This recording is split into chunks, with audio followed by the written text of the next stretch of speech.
를 볼 수 있도록 축복하여 주시옵소서. 함께 하실 것을 믿고 간구하며 예수 그리스도 이름으로 기도합니다. 아멘. 네, 하나님 말씀 보도록 하겠습니다. 아모스 2장 6절부터 16절까지의 말씀입니다. 아모스 2장 6절부터 16절까지의 말씀, 저와 여러분이 한 절씩 교독하고 마지막 절은 합독하도록 하겠습니다. 교독합니다.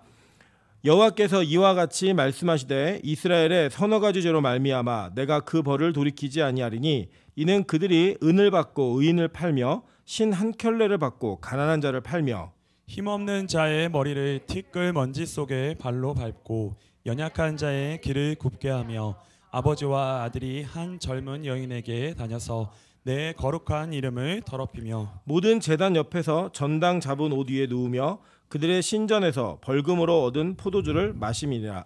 내가 아모리 사람을 그들 앞에서 멸하였나니 그 키는 백향목 높이와 같고 강하기는 상수리 나무 같으나 내가 그 위의 열매와 그 아래의 뿌리를 진멸하였느니라. 내가 너희를 애굽 땅에서 이끌어내어 40년 동안 광야에서 인도하고 아모리 사람의 땅을 너희가 차지하게 하였고 또 너희 아들 중에서 선지자를 너희 청년 중에서 나시린을 일으켰나니 이스라엘 자손들아 과연 그렇지 아니하냐. 이는 여호와의 말씀이니라. 그러나 너희가 나실 사람으로 포도주를 마시게 하며 또 선지자에게 명령하여 예언하지 말라 하였느니라.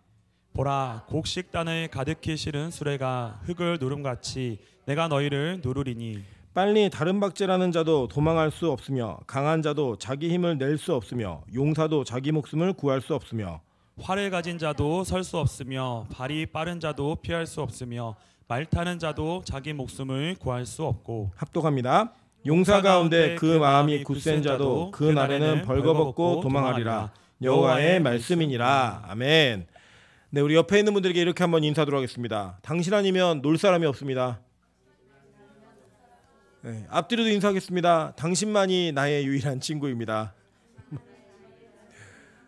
네, 네. 아까 우리 찬양 인도자가 그런 얘기해도 좁은 길, 좁은 문 이런 얘기 하는데요. 진짜 이게 좁은 문, 좁은 길 같아요. 이 세상 사람들이 이렇게 많은 것들을 즐기고 놀고 이렇게 할 수 있는 시기잖아요. 오늘 또 우루과이하고 한국 대표팀의 축구 시합이 있습니다. 그래서 저희가 예배를 마치고 기도하다가 축구를 같이 보도록 하겠습니다. 네.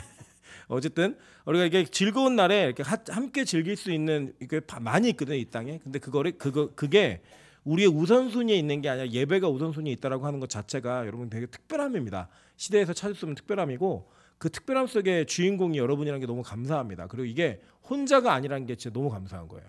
예, 우리 옆 사람 다시 한번 인사하겠습니다. 내가 여기 있을 줄 어떻게 누가 알았겠습니까? 네, 그렇게 있는 우리에게 하나님께서 은혜를 주실 줄 믿습니다. 네, 오늘은 아모스 2장 6절부터 16절까지의 말씀을 가지고 친해야 자세하다라는 제목으로 하나님 말씀 증거하도록 하겠습니다. 여기 아모스 선지자가 가지고 있는 사명이 무엇이었냐면 아모스는 하나님의 말씀을 북이스라엘에게 전하는 게 하나님께서 계획해 주신 사명이었어요. 그래서 어떤 사역자들과 뭐 목사들도 교회들도 개개인도 마찬가지지만 우리가 모든 일을 다 할 수 없습니다. 하나님이 우리에게 맡기신 사명이 있어요, 인생에. 근데 그 인생의 사명의 영역을 넘어서는 일을 자꾸 추구하다 보면 우리가 굉장히 힘든 그 열등감이나 이런 건 빠집니다. 왜냐하면 내가 무언가를 준 것이 나에게 주어진 것이 만족하면 그 만족하는 것 때문에 더 욕심이 없잖아요. 근데 무언가 그것이 만족스럽지 않기 때문에 더 그 이상의 것들을 바라다 보면 항상 그 갭이 나에게 열등감으로 다가옵니다. 예를 들면 나는 예를 들어 1억짜리 차를 타고 싶은데 내가 지금 타는 차가 100만 원짜리다. 그러면 열등감이 얼마만큼 오는 거예요? 9,900만 원만큼 오는 거예요, 우리에게. 근데 그 100만 원짜리가 이게 내 차구나 이렇게 생각을 하시면 전혀 그런 열등감이 없습니다. 그러니까 하나님이 교회에게, 목사에게, 개개인 성도들에게 맡기신 사명이 있어요. 아모스의 사명이 뭐였냐면 그는 북이스라엘에게 복음을 전하고 하나님의 말씀을 선포하는 게 진짜 찐 사명이었습니다. 그래서 그 사명을 전달하기 위해서 이 아모스가 무거운 짐을 진 자라는 이름의 뜻이 있다고 그랬죠. 이 무거운 짐을 진 자가 하나님의 말씀을 대언하기 위해, 이스라엘에게 예언하기 위해 그 앞에 있는 이야기들을 쭉 하는 거예요. 그래서 이스라엘과 전혀 혈연 관계가 없는 아람이라든지 블레셋이라든지 두로, 시돈에게 세 나라에게 그 멸망을 선포하는 내용이 나오고, 그 다음에 인척 관계가 있는 모압과 암몬과 에돔에게 이야기를 전하고, 그 다음에 형제 국가였던 유다에게 하나님께 너희를 어떻게 벌하실 건지 그 얘기를 전한 거예요. 그러면서 저쪽부터 제가 지난주에 설명드렸죠. 자다가 누가 그 목류병 때문에 막 밟고 이러니까 막 소리가 나고 그 비명소리가 가까이 올 때 느끼는 공포심에 벌떡 일어나서 제가 그 사건 속에 그 모든 것들을 제압했던 것처럼 빨리 너희가 회개하라는 거예요. 그래서 그 내용이 있는데 오늘 6절부터 16절까지 전체 내용이 다 이스라엘에게 하는 내용이에요. 근데 제일 많아요. 분량이. 제일 많고 그 내용 자체가 다른 나라에 대한 예언보다도 훨씬 더 자세하게 이야기가 되어 있습니다. 여러분 그래서 이렇게 보면요. 뭐가 있냐면 하나님이 여러분을 좀 만만한 사람으로 생각하셔야 돼요. 무슨 말이냐면 우리가 서로 만만한 관계, 친한 관계면 막역한 관계면 어떤 사건이나 일이 있을 때 자세하게 얘기해 줄 수 있는 여지가 생깁니다. 근데 이게 너무 가깝지 않거나 거리감이 있거나 무언가 이렇게 대하는 게 어려운 사람에게는 진짜 해줘야 될 말들을 해주기가 쉬워요, 어려워요? 어려워요. 예를 들어서 우리 교인들 중에 어떤 사람이 이렇게 옷에 카라가 뒤집혀가지고 있으면 우리가 그걸 얘기해 줄 수 있죠. 옷에 카라 뒤집으라고. 근데 길 가다가 어떤 아저씨가 그렇게 카라 뒤집고 다니면 얘기해 줄 수 있어요, 없어요? 괜히 쓸데없이 긁어부스럼 만들 필요 없고 나랑 관련이 없는 사람이니까 얘기 안 한단 말이에요, 잘. 그런데 하나님이 오늘 아모스에게, 아모스는 누구를 위한 선지자라고요? 북이스라엘을 위한 선지자다 보니까 북이스라엘이 가지고 있는 죄악의 문제를 더 자세하고 분명하게 이야기하는 거예요. 그리고 여러분 이게 아니 왜 다른 나라들은 대충대충하고 넘어갔는데 왜 북이스라엘만 이렇게 샅샅이 다 드러내는가? 왜 죄악의 문제를 이렇게 찌꺼기 안에 이렇게 가라앉은 찌끼까지 다 이렇게 일으켜갖고 다 얘기를 하는가? 그게 다른 게 아니라 하나님이 아모스를 통해 이스라엘과 친해지고 싶으신 거예요. 그들이 돌아오고 회복하기를 기대하시는 겁니다. 그래서 이 말씀이 이렇게 자세하게 기록되어 있는 거예요. 자, 그 내용 한번 보도록 할게요. 여호와께서 이와 같이 말씀하시되 이스라엘의 서너 가지 죄로 말미암아, 이게 7가지라고 했죠. 7가지 죄악으로 말미암아 내가 그 벌을 돌이키지 아니하리니 이는 그들이 은을 받고 의인을 팔며 신 한 켤레를 받고 가난한 자를 팔며 이렇게 얘기했어요. 그러니까 이게 뭐였냐면 인신매매를 했는데 인신매매는 사실 이스라엘에게 준 율법에 의해서는요. 인신매매를 하면요. 인신매매 한 사람은 무조건 돌에 맞아 죽게 되어 있습니다.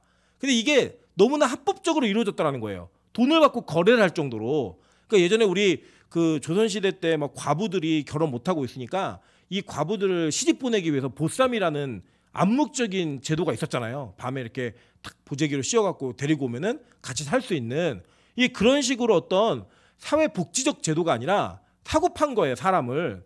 근데 그 사고 팔았던 대상이 누구였냐 보니까 여기 은을 받고 팔았다고 얘기합니다.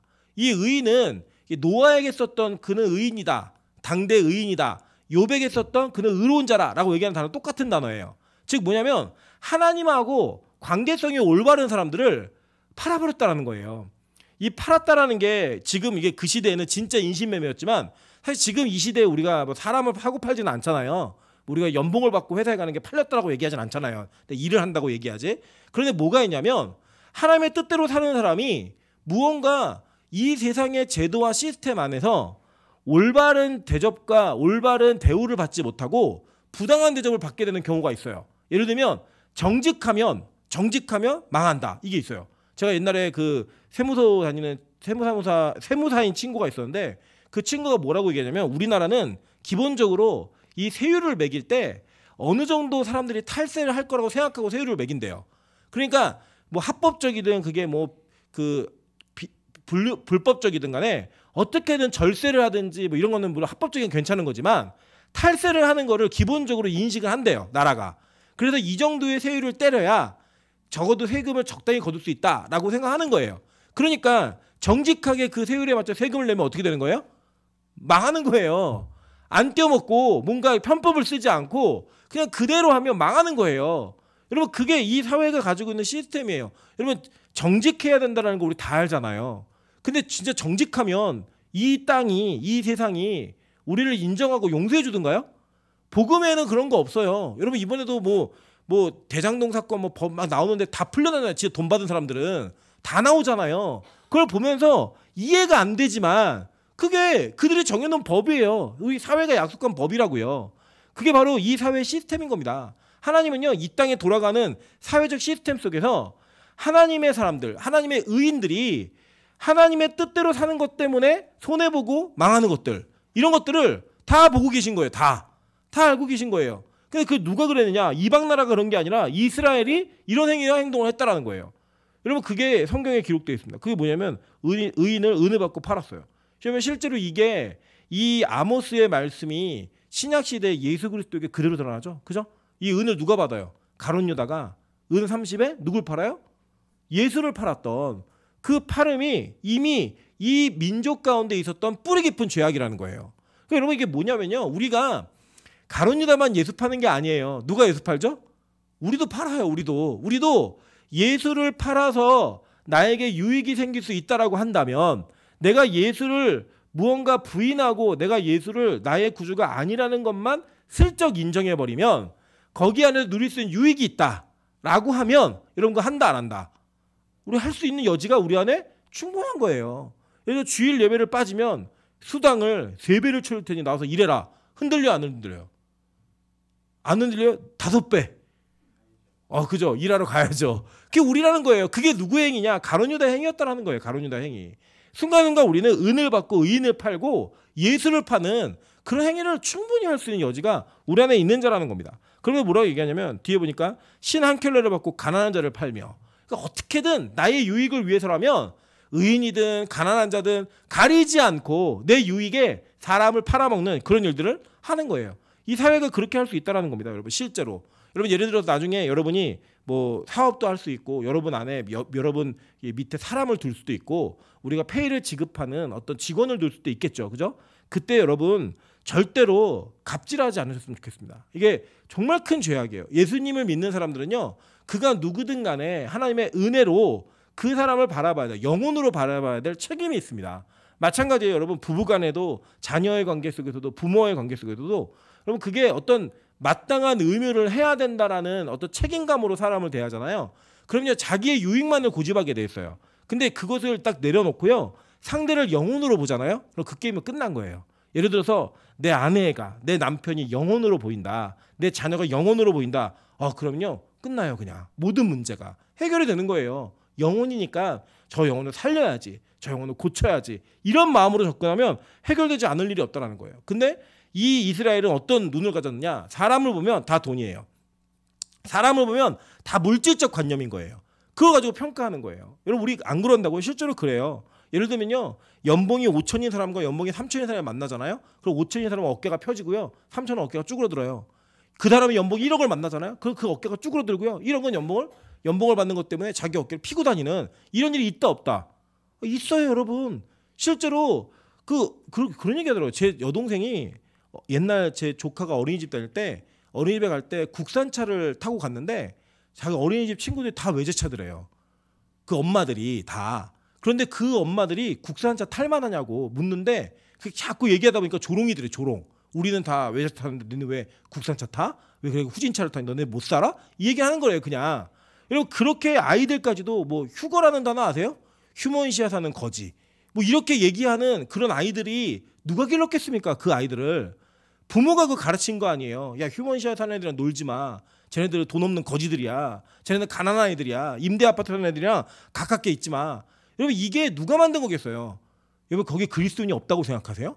저는 그리스도인이 거기에 정말 많다고 생각하거든요. 여러분 우리가 그런 시각을 바꿔야 된다는 겁니다. 사람을 물질관념으로 보는 거는요. 이거는 정말 하나님께서 정말 싫어하시는 죄예요. 정말 싫어하시는 죄. 보세요. 7절에 보니까 힘없는 자의 머리를 티끌 먼지 속에 발로 밟고 연약한 자의 길을 굳게 하며 이게 뭐냐면 정말 갑질하는 거죠. 그죠? 예, 자기가 가지고 있는 힘과 능력으로 상대를 조롱하고 상대를 이렇게 밟아 눌러야지만 막 자기가 우월감이 생기는 막 이런 일들. 그런 일들을 가지면 안 된다라는 거예요. 제가 오늘도 오랜만에 소리 지르며 싸웠는데 누구랑 싸웠냐면 신천지하고 싸웠어요. 신천지의 어떤 분이 저한테 계속 꾸준히 문자를 보내시는 거예요. 그리고 제가 일전에 한번 말씀드렸을 거예요. 제가 그럼 공개적으로 토론하자 붙어가지고 그래서 만약에 내가 토론에 지면 우리 교인들 다 신천지 교회 3개월 동안 받게 하겠다. 대신 니네 지면 우리 교회 교인만큼 와서 우리 교회에서 성경 공부를 좀 해라. 그러면 내가 이거 받아줄게. 그래서 저는 속셈이 뭐냐면 우리 교회를 2배로 부흥시키자 이런 속셈이 있었어요. 그리고 하자 그랬더니 저도 안 한다고 그래서 이제 얘기했는데 그분이 요새 또 대구에서 뭐 큰 행사 했다며요. 계속 또 문자를 보내시는 거예요. 그래서 지난번에 이거 토론한 거 못 받으셨는데 왜 이거 자꾸 이게 문자를 보내시냐고 제가 이렇게 얘기했더니 토론하재요. 어우 잘 걸렸다. 그래서 제가 너무 기분이 좋았고 하자고. 그래서 제가 조건을 내걸었어요. 이러이러한 조건으로 만나자. 그랬더니 안 한대요. 너무 화가 나가지고 저는 놀리냐, 왜 한다는데 왜 안 하냐, 하자 이랬더니요, 너네 교회 교인 맞냐, 우리 지금 여기 야고보 지파가 10,000명이다 우리 성도가, 우리 이번에 모여서 뭐 막 이렇게 했다 그러면 막 숫자로다가 막 누르는 거예요 우리 교회를. 그래서 그래? 너네 개신교 몇 명인 줄 알아? 니네 다 합쳐봤자 20만 명밖에 안 되지. 우리 개신교는 600만이 넘어. 까불지 마. 숫자로 얘기했더니 또 그건 아니래. 여기 줄고 있고 자기 늘고 있대요. 어쨌든 우리가 더 많잖아. 막 소리 지르고 막 싸우고, 성경이 헬라어 히브리어 써 있다는 거 인정을 안 해요. 와 정말 미치겠더라고요. 그래서 막 이렇게 싸우는데 이 신천지 가지고 있는 논리가 보니까 제가 그분이 얘기하는 거를 이렇게 쭉 들어봤더니, 우리가 전도가 잘 되고 교인 느는 거 봤지? 니들 교회 약하지? 너들 교회 성도 없지? 거봐 우리가 진짜야. 우리가 맞는 거야. 우리 말 들어. 라고 얘기하면서 제가 아줌마 이랬어요. 왜냐면 같은 교회가 아닌데 제가 집사님이라 부를 이유가 없잖아요. 그 상대에게. 그랬더니 왜 예의가 없니 이렇게. 그래서 아니 신천지는 예의가 있냐. 니네 이름 속이고 들어와가지고 교회 안에서 교회 어지럽히고, 근데 이거 예의가 있다고 생각하냐고. 니네가 먼저 예의를 안 차렸으면 왜 우리 보고 예의를 차려 그러냐. 그리고 25년 동안 신학한 목사에게 몇 년 동안 달달달 외운 그 짜깁기한 교리 가지고 성경 공부 자기한테 배우라고 얘기하는 게 더 예의가 없는 거라고 어디다 비비냐고. 제가 오랜만에 교만과 함께 막 분노를 터뜨리면서 막 얘기를 했어요. 그랬더니 저랑 더 이상 얘기하고 싶지 않대요. 그래서 그러지 말고 얘기 계속하자고. 그 막 카톡 제가 등록해서 문자 보내주고 막 이랬거든요. 어떤 반응이 있을지 모르겠어요. 제가 마지막에 이렇게 보냈어요. 교회 한번 오시라고. 제가 아까 소리 지르고 한 거 너무 죄송하다고. 근데 진짜 이만희 가짜라고. 거기 신천지 아니라 귀신천지라고. 그러니까 제발 하나님의 말씀을 들고 오시라고. 계시록만 갖고 제가 설명해드리겠다고. 계시록이 제 계시록의 14만 4천이 실제 숫자라는 거예요. 자기들은. 그러냐고. 그럼 제가 그랬어요. 계시록의 14만 4천은 남자만 써 있다고. 남자만. 니네 여자 구원 못 받는다고. 또 그건 아니래요. 아니 문자 그대로 믿는다며. 말이 안 통해요. 말이. 제가 너무 화가 나가지고. 근데 자기들이 가지고 있는 어떤 물적 자원, 인적 자원이 이게 정당화됐다는 거예요. 정당화. 여러분 앞으로 여러분도 마찬가지입니다. 이 땅에서요, 하나님이 축복한 사람이 부자가 된다라는 개념이 우리 기독교 안에 있어요, 없어요? 있어요. 이게 샤머니즘 때문에 이게 있다고요. 그래서 심지어 예수님 시대도 이게 있었어요. 그래서 예수님이 부자 청년에게 따라오라고 했대요. 안 따라오잖아요. 그러니까 부자가 하나님 나라 들어가는 게 낙타가 바늘게 들어가는 것보다 쉽다고 얘기하니까요. 사람 다 놀래요. 왜냐? 그 시대에도 부자는, 많은 것을 소유한 사람은 하늘로부터 복을 받은 자라고 생각했기 때문에 그 사람은 하나님의 사람이었어요. 그냥. 그랬던 자에게 천국 가기 힘들다고 얘기하니까 그 시대가 당황한 거예요. 그럼 누가 천국을 가요? 이렇게 얘기를 한 거예요. 여러분 이 시대에도요, 무언가 내가 남들보다 좋은 위치에 있고 많은 걸 가졌다고 생각하잖아요. 그리고 여러분 어떤 생각이냐면, 내가 저 사람보다 나은 사람이야 라고 하는, 하나님이 나를 저 사람보다 더 높이 세워서 내가 더 존귀한 사람이야 라고 생각하는 마음이 우리 안에 있다 없다? 있다고요. 여러분 교회에도 있어요. 너무 죄송하지만 교회 사이즈가요, 큰 목사나 작은 목사나 이거 가지고요, 이 위치 고하가 달라진다니까. 나이하고 상관없어요. 연예인이 인기 많으면 왕인 것처럼 목사들도요, 개척교회 평생 개척교회 하신 목사님은 힘이 없고요, 나이가 젊어도 큰 교회, 대형 교회 그 담임 목사로 청빙을 갔던 그 목회를 이루었던 힘이 있어요. 여러분 그런 논리를 갖고 서로를 찢어 누르고 우위에 서고 하는 게요, 얼마나 하나님 보시기에 안 좋은 일인지 아세요? 하나님이 내가 너희들 죄가 가득 차갖고 이스라엘을 심판할 거야. 그 목록에 이게 들어가 있다니까요. 여러분 그래서 이게 진짜 제가 누누이 말씀드렸지만, 하나님은요 우리를 각자의 필요에 맞게 사용하시는 거예요. 부도 마찬가지고 건강, 명예 다 마찬가지인 거예요. 예를 들어 여러분 이럴 수 있잖아요. 우리 얼마 전에 하늘문에서 이금자 권사님이 암으로 돌아가셨잖아요. 여러분 암으로 7년 정도 투병 생활하고 돌아가셨어요. 병원에서는 6개월도 못 산다고 했는데 7년을 생존하시다 돌아가셨어요. 그러면 그냥 암 걸려서 누가 죽었대. 그러면 그게 굉장히 슬프고 불행한 말일 수 있지만, 적어도 제가 아는 이금자 권사님의 그 암은 복이었어요. 어떤 복이었냐면, 그분은 그 아픈 고통과 통증 속에서 하나님의 음성을 들었고요. 그 이전에 자기가 권사처럼 살지 못했던 모든 사람들이 그 병으로 인해 권사라는 자리로 돌아와서 그 직분에 맞는 신앙의 모습을 보이고 돌아가셨어요. 마지막 특송할 때 여기 많이 들었죠? 하늘 가는 밝은 길이. 저는 그렇게 아름다운 찬양을 들어본 적이 없다니까요. 여러분 그게 하나님께서 그분에게 맡기신 사명이었어요. 그러니까 이 땅의 사람들이 볼 때는 그 암 걸려 죽은 사람은 불쌍한 사람이지만 하나님의 관점에서는 가장 올바른 길을 간 사람이라고요. 그 역할이 여러분에게 있을 수 있잖아요. 여러분 평생 빚쟁이로 살 수 있어요. 여러분 평생 병에 낫지 않는 불치병을 가지고 살 수 있어요.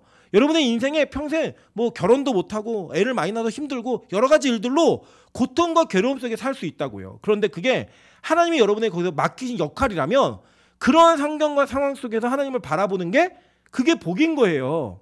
여러분 그럼 부자는 안 되냐? 그럴 수 있죠. 부자라는 상황 속에서 높은 고위직에서 정말 남들이 부러워할 만한 이 세상의 모든 복을 받은 그 자리에서 여러분이 하나님을 섬기며 사는 게 또 그 여러분의 역할일 수 있어요. 우리는 어떤 역할 하고 싶다? 예? 다 주인공 하고 싶잖아요. 그죠? 그러나 주인공만 있으면 영화가 돼요, 안 돼요? 안 되잖아요. 악역도 있어야 되고 엑스트라도 있어야 되고 조연도 있어야지 이 영화가 완성되는 것처럼 하나님이 복음이라고 하는 커다란 하나님의 계획과 그림 속에 여러분의 각자의 역할을 두신 거라고요. 그걸 만족할 수 있으면 그걸 감사할 수 있으면 행복한 거예요. 그냥 자꾸 자기가 그보다도 큰 역할을 할 수 있다고 생각하니까 불행한 거죠. 그게 힘든 거죠. 그리고 그 안에서 서로 경쟁하고 누가 누구 위에 있는지 찢어 누르고 내가 너보다 위에 있으면 우월감을 느끼고 그거 아니면 열등감을 느끼고 그런 인생을 살 필요가 없다라는 거예요. 왜냐? 그거 하나님 다 죄라 그랬거든요. 범죄라 그랬어요. 그 뒤에 볼까요? 아버지와 아들이 한 젊은 여인에게 다녀서 내 거룩한 이름을 더럽히며. 이게 뭐예요? 성적으로 타락한. 이 타락이 뭐냐면 한 여자에게 이거 보면 정관사가 써 있어요. 그 여자에게 히브리어 원어 성경에는 그 여자에게 아버지도 들어가고 아들도 들어가는 거예요. 이게 무슨 이게 말도 안 되는 얘기입니까? 이게 진짜 도덕 윤리 뭐 이런 것들을 따지기 전에 이게 사실 이게 진짜 힘든 이야기잖아요. 이게 그런 일들이 비일비재하게 벌어졌다라는 거예요. 이걸 뭐 자랑으로 여기고 이거를 막 간증을 하고 막 이런 일들이 이 이스라엘 안에 있었던 거예요. 그냥. 그럼 제가 며칠 전에 메일을 한 통 받았어요. 원래 제가 메일을 잘 안 보거든요. 제 메일에 보면은 안 본 메일이 3만 통이 있습니다. 근데 요새 이제 메일을 자꾸 열어보는 이유가 뭐냐면 이력서 들어왔나 보느냐고 메일을 자꾸 열어보는데 메일이 하나 왔는데 메일의 내용이 뭐냐면 지금 네 컴퓨터가 나한테 털렸다는 거예요. 그래서 거기다 제가 그 은행 계좌 비밀번호를 알더라고요. 그 사람이. 너 이거 계좌번호 비밀번호 이거지? 알면서 내가 네 컴퓨터 털었는데 네 컴퓨터에서 음란 사이트에 접속했던 기록과 네가 그걸 보면서 혼자서 즐기는 거를 내가 웹캠으로 다 녹화를 했어. 그러니까 나한테 $750에 비트코인을 사서 보내. 이렇게 자기 지갑을 해서 보낸 거예요. 이틀 동안 기회를 주겠다. 이렇게 딱 보낸 거예요. 제가 순간 그걸 딱 보면서 $750 보내야 되나? 생각이 들었는데 제가 아무리 고민해봐도 제가 그 컴퓨터로 한 번도 음란 사이트에 접속한 적이 없는 거예요. 한 번도 그 웹캠 안에서 뭐 성적 행위를 한 적이 없는 거예요. 제가. 그래서 그걸 보고도 마음이 편안한 거예요. 왜 편안하냐면 공개할 게 없으니까. 원래 그러면 이제 캡처본 같은 걸 해가지고 너 이거 했지? 그럼 보내거든요. 같이. 근데 제 계좌 비밀번호 확실히 알더라고요. 비밀번호를. 그런데 이 사람이 나한테 협박을 했지만 제가 그 협박한 죄에 대해서 제가 뭐 걸리는 게 없으니까 두렵지가 않은 거예요. 두렵지가. 그래서 제가 죄를 짓지 않는 유익이 이거구나. 여러분 만약에 제가 혹시라도 그런 행위를 했다면 지금 뭐 해야 됐을까요? $750 준비해야죠. 제발 지워줘. 이거 한 번만 봐줘. 이거 해야죠. 그죠? 근데 그런 기록이 없으니까 기억이 없으니까 그런 거에 당당하더라고요. 여러분 이게 뭐냐면 이 땅에 하나님께서 우리의 찌꺼기 같은 문제를 확 드러내실 때 이 걸리는 문제들이 다 있어요. 옛날에 영국에 유명한 얘기 있잖아요. 모든 것이 들통났다. 빨리 도망가라고 막 유명인사들한테 무전을 쳤는데 10명 중 8명이 도망갔어요. 뭔지를 모르고 다 들통났다. 도망가라. 보냈는데 여러분 그렇게 은밀한 죄악의 문제 그리고 심지어는 이렇게 한 젊은 여인 그러니까 창녀에게 아버지와 아들이 같이 드나들었던 이 죄악의 문제까지 하나님 다 알고 계신다는 거예요. 그걸 폭로하시는 거예요. 이거 그냥 다 드러내시는 거예요. 그러면서 나의 거룩한 이름을 더럽혔다라고 얘기해요. 그 뒤에 보니까 제단 옆에서 전당 잡은 옷 위에 누우며 그들의 신전에서 벌금으로 얻은 포도주를 마시미니라. 그러니까 뭐 예배드리는 제단 앞에서 막 다 한 거예요. 근데 이 제단은요 정상적 제단이 아니에요. 왜냐? 하나님께서 이스라엘 공동체에게 허락하신 유일한 예배의 처소가 어디였어요? 예루살렘이었잖아요. 근데 북이스라엘은 어떤 제단이 있냐면 여로보암이 자신들의 백성들이 자꾸 남유다로 내려가고 예배를 드리다가 그들에게 마음이 현혹돼서 거기 눌러 앉을까 봐 이 베델이랑 단에다가 제단을 서로 세워요. 여기서 예배드리게 한 거예요. 그러니까 이 곳은 예배 처소에 아니에요. 아닌 거죠, 여러분. 교회가 아닌 거예요, 여기는. 근데 여기서 뭐예요? 뭐 했나 봤더니 전당 잡아 옷 위에 누우며. 여러분 그 성경에 있잖아요. 옷은 저당을 잡지 말고 잡더라도 해가 지기 전에 돌려주라 그랬어요. 왜? 밤에 덮고 자야 되고 옷이 지금으로 따지면 자동차 정도의 수준의 그 값어치가 있었던 재산 가치였거든요. 그게 없으면 생활이 안 되니까 그렇게 저당 잡지 말라는 거예요. 여러분 우리 가운데도 그럴 수 있잖아요. 뭐 빌려주고 받고 이렇게 해야 되는데 저당을 잡을 때 이 사람의 생존에 관련된 걸 잡으면 안 돼요. 그건 성경이 허락한 게 아니에요. 절대 그걸 지지하지 않아요. 근데 이 사람 저당 옆에 옷을 깔아놓고 그 위에 누워가지고 포도주 마시고 있는 거예요. 술 마시면서. 그것도 제단 옆에 신전에서. 다 이방신들 섬기는 거고, 하나님의 예배 행위를 드리는 곳에서 적어도 그들이 처음엔 그랬을 거 아니에요. 우리는 너는 예루살렘에서 예배하지, 우리는 여기서 예배해. 여기도 우리 예배 처소야. 그런데 그 예배 처소에서 그들이 그렇게 빼앗은 것 가지고, 강취하고 탈취해낸 것 가지고 먹고 마시고 즐기는 일들을 하고 있었다는 거예요. 여러분 이게 진짜 교회의 모습 아닙니까? 교회가 어떤 상황 속에서 누군가의 자산이나 누군가의 것들을 이렇게 착취하고 빼앗은 것들, 뭐 수단과 방법을 가리지 않아도 돼요. 벌고요, 많이 벌어서 헌금 많이 하면 거룩한 부자래요. 예, 뭐 청부론 이런 거 나오잖아요. 많이 벌어서 11점 하면 된대요. 근데 그 번 게 올바르게 번 건지 중요하다니까요.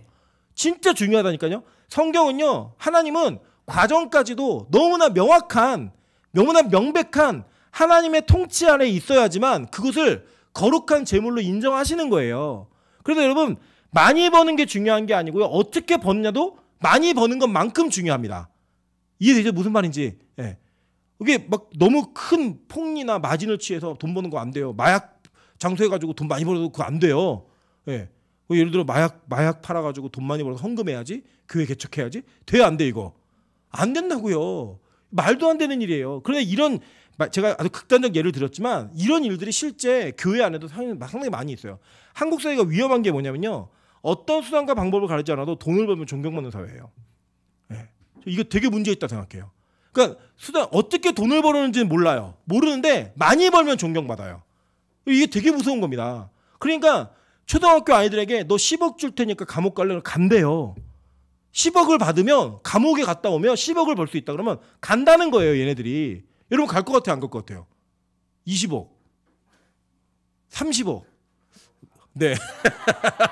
갈 뿐일 때 나왔습니다. 이제 뭐 100억 단위 가면요, 뭐 안 갈 사람 없을 거예요. 네, 너 1년만 살고 와, 100억 줄게. 그럼 우리는 수단과 방법이 가리지 않아도 뭐만 생기면 다 된다고 생각하는 거죠. 성경은 절대 그렇게 얘기하지 않는다는 겁니다. 근데 그들이 그걸 가지고 예배를 드리는 처소에서 먹고 마시고 즐기는 모습, 이게 지금 성경에 하나님이 그들을 폭로하시는 장면인 거예요.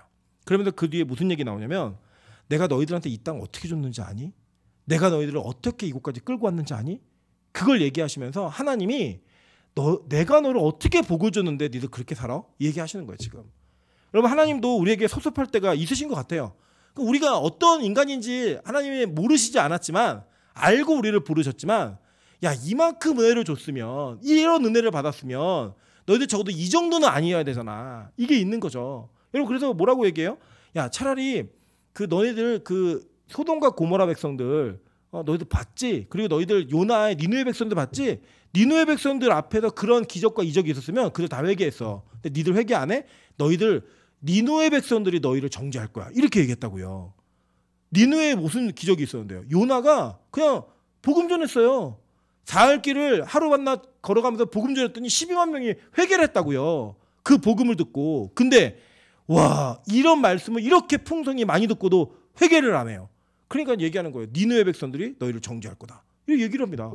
여러분 그게 지금 우리의 모습 아니에요? 하나님이요 지금 이 뒤에 보면요, 봐라 너희들이 어떤 죄를 지었는데 내가 얘기해 줄게. 너희들 이렇게 내가 아모리 족속의 땅을 뺏어주고 광야 40년 동안 널 지켰는데 너희들 뭐 했는 줄 알아? 보니까 12절 보세요. 그러나 너희가 나실 사람으로 포도주를 마시게 하며 또 선지자들에게 명령하여 예언하지 말라 하였느니라. 이게 뭐예요?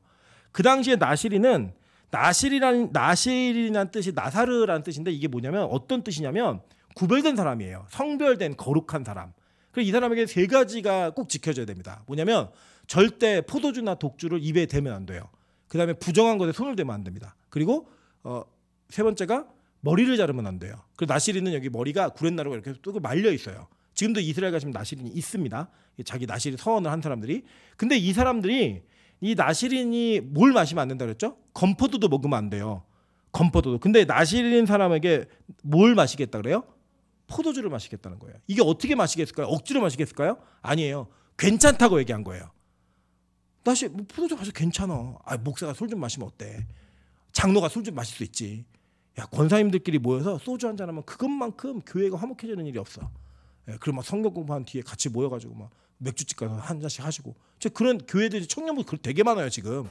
예, 그런 청년부가. 예, 그 우리 교회도 혹시 모르지만 하여간 걸리면 가만히 두지 않겠습니다. 어쨌든 이 그리스도 이름으로 그러면 안 돼요. 여러분 개인적으로 여러분의 신앙이 연약해서 개인적으로 집에서 숨어서 그렇게 하시는 거 괜찮아요. 지금 믿음이 안 되는데 어떻게 해요? 근데 공적으로 교회 이름으로 모였는데 한다. 오늘 뭐 예를 들어 축구가 이겼어요. 우루과이를 뭐 3대0으로 이겼어요. 아 기분 좋다. 치맥 그러면서 막 치즈래요. 치킨하고 맥주 시켜갖고 막 마시면서 논다? 돼요 안 돼요? 안 돼요. 이거 정말 하면 안 되는 짓이에요. 여러분 이게 우리 교회 안에도 들어올 수 있는 거예요. 언제든지 괜찮다 이게요. 그렇게 했고요. 뒤에는 뭐였냐면 선지자에게 명령하여 예언하지 말라라고 얘기했어요. 여러분 선지자가 사명이 뭔지 아세요? 선지자는요 하늘의 뜻을 땅에다 꽂아버리는 사람이에요. 통로예요 그게. 그래서 땅이 원하든 원치 않든 하늘의 뜻을 갖다 꽂는 사람이에요. 근데 여러분 이게 교회가 이런 말을 못하게 하는 교회가 있다니까요. 진짜 있어요. 거짓말이 아니고.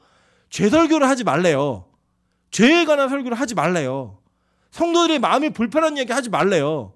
무슨 얘기 하느냐? 위로하고 화평이 있고 잘 될 거야. 격려하고 위로 이런 얘기만 하래요. 여러분 저는 그렇게 못합니다. 예. 하나님 말씀이 그렇지 않은데 제가 그렇게 얘기할 수 없어요.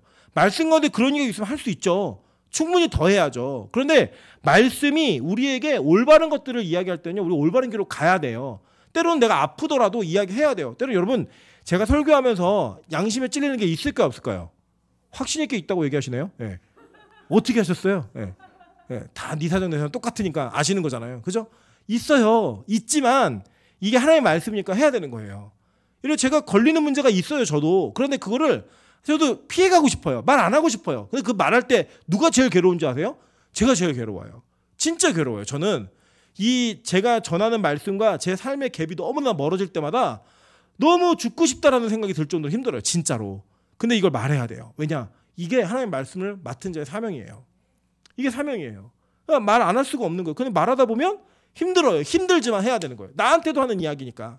우리 모두한테 들어야 되는 이야기니까. 그래서 여러분 절대 제가 앞으로 마찬가지예요. 우리 교회는 시리즈 강의를 대부분 하기 때문에 그런 오해가 적지만 누구를 표적으로 설교하고 이런 건 안 해요. 제가 왜 그런 일을 왜 쓸데없이 왜 그래요? 그런 일 할 필요 없어요. 오히려 저는 제가 할 말이 있으면 불러다 얘기할 거예요. 진짜 얘기해야 되면. 말씀 속에 나오는 흐름 속에서 누군가의 이야기가 생각이 나고 꼭 말하겠다 감동이 있으면 할 겁니다. 그러나 내가 예를 들어 명도 집사에게 이 얘기를 해야지 그러면 본문을 고르지 않는다고요. 그런 일은 안 해요. 예, 그렇기 때문에 우리 교회 강단에서 선포되어지는 말씀 속에 개인적인 감정이나 제가 개인적인 어떤 마음을 가지고 여러분을 공격하거나 이렇게 하는 말은 없어요. 그러나 동시에 마찬가지예요. 여러분의 개인적인 문제가 걸려있다고 해서 그 말씀을 피해가지도 않을 겁니다. 예, 절대 피해가지 않을 거예요. 그게 우리 모두가 사는 방법이에요. 여러분 그래서요 저는 이렇게 생각합니다. 친해야 자세하게 설명받을 수 있어요. 친해야 만만해. 하나님께 만만해야 우리의 죄악의 문제가 자세하게 해결받을 수 있어요. 제가 오늘 혜영 집사한테 이렇게 얘기했어요. 내가 앞으로 혜영이한테 무슨 얘기할 때는 자세하게 얘기해 줄게. 꼬치꼬치 얘기해 줄게. 이유가 뭐냐면 뭘 얘기하면 자기는 항상 아니래요. 자기 고기를 안 먹는데요. 제가 어제 분명히 고기 먹는 거 봤거든요. 요새 고기 안 먹는데요. 그리고 어제 먹은 치킨은 뭐니였대요? 한 조각 먹었대요. 그러면 그 전기구이 통닭은 뭐야? 그랬더니 그건 살만 골라 먹었대요. 뭔 얘기인지 모르겠어요. 그 고기 먹잖아. 그랬더니 고기를 집에서는 안 해준대요. 그럼 왜 엄마를 이상한 엄마를 만들어요? 승수희 권사님이 어제도 김치찌개 열심히 끓여갖고 보내주셨는데 거기 고기에 들어가 있었거든요. 그건 고기 아니래요. 그 정도는 고기가 아니라는 거예요. 그런데 옆에 또 민정 집사가 편든다고 고기를 안 먹는 거는 그 죄악이라고, 고기 없는 인생은 삶의 의미가 없는 거라고 이런 막 얘기를 해요. 저는 건강 생각해서 얘기한 거거든요. 그래서 제가 꼬치꼬치 얘기해 줄게. 네가 뭘 먹었는지 어떻게 하고 있는지. 여러분 근데 안 친하면 그 얘기 하겠어요? 저는요 하나님이 여러분에게 그러셨으면 좋겠어요. 하나님 오늘 매일 말씀을 들을 때마다 내 찔림이 있네요. 하나님 어떻게 내 사정을 이렇게 자세하게 얘기하시죠? 그때 왜 하나님 나만 갖고 그래? 이런 마음이 들 때 있다 없다? 있어요. 저는 저희 어머니랑 대화할 때마다 그 생각만 들어요. 다른 목사들한테 굉장히 후하고 동생 목사한테도 굉장히 후하시거든요.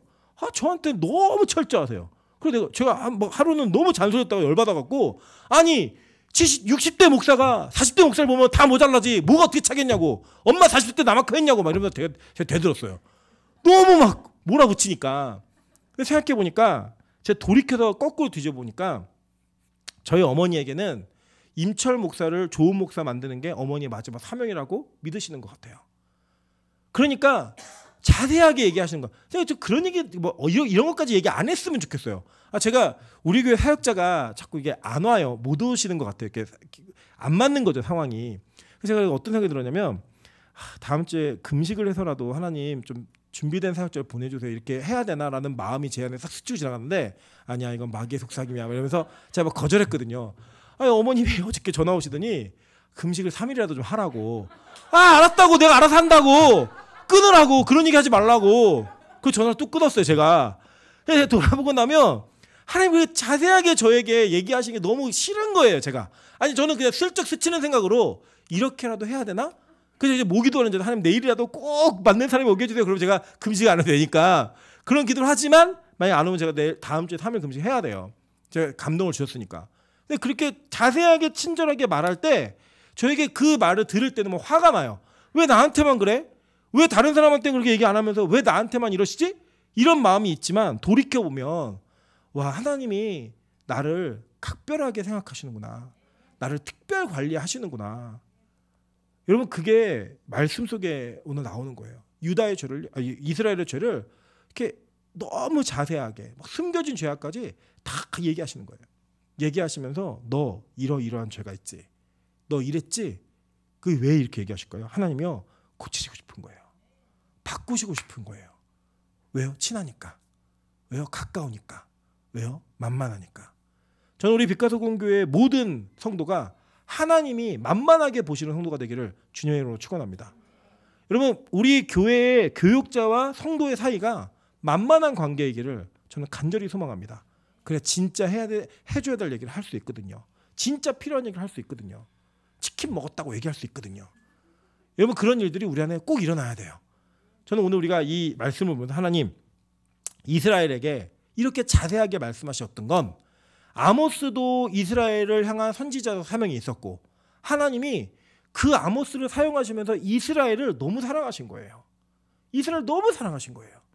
그러니까 이 사랑하는 이스라엘에게 자세하게 그 죄악의 문제를 이야기하면서 너 이거 고쳐야 돼.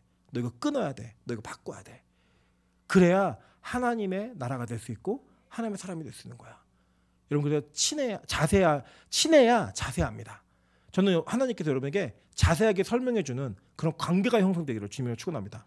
오늘 이 밤에 기도하실 때 하나님 나 좀 만만하게 좀 생각해 주십시오.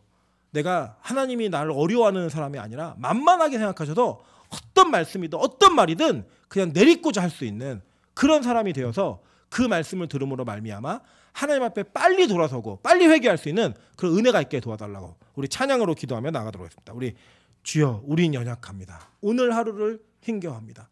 주들이며 살기엔 부족합니다. 우린 연약합니다. 근데 하나님 우리 자세하게 말씀하셔서 고치실 거예요. 그래서 마지막에는 그날에 우리 이루실 주는 완전합니다. 이 고백을 할 수 있게 만드는 그런 교회가 될 수 있게 도와달라고 우리 찬양으로 기도하며 나가도록 하겠습니다.